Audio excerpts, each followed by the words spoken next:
Creating new jobs, investing in education, and strengthening the middle class were all important topics during Governor Dayton's budget proposal meeting. Topics creating the most discussion were his plans for sales tax and property tax cuts, and anyone owning a home would get a rebate of up to $500. If passed, there would be $1.4 billion in direct property tax relief.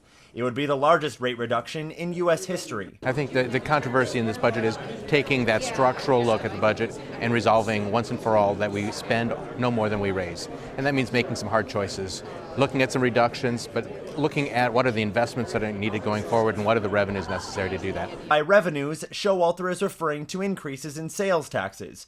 That includes a tax on clothing items priced at over $100 each and higher taxes on some services, including direct consumer services and business-to-business services. But the increase doesn't stop there. Nearly $370 million would be generated in new revenue through increased cigarette and tobacco taxes. The state revenue system has been declining for a couple decades now, and the property tax has been increasing. And clearly, our dependence on property taxes is growing out of control. Dayton's proposal asks the wealthiest 2% to pay, quote, their fair share of income taxes, including taxable income over $250,000 for joint filers and $150,000 for single filers. That tax hike would generate $1.1 billion in new revenue. The budget proposal has some Republicans in search of a different solution.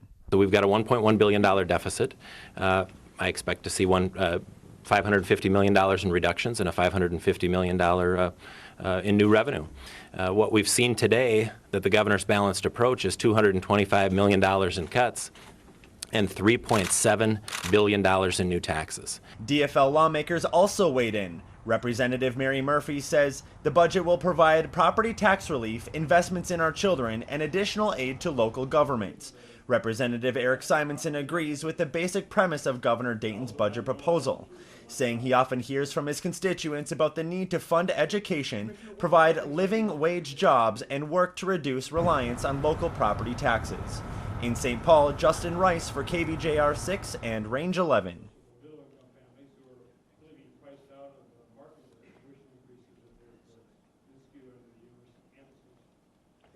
Governor.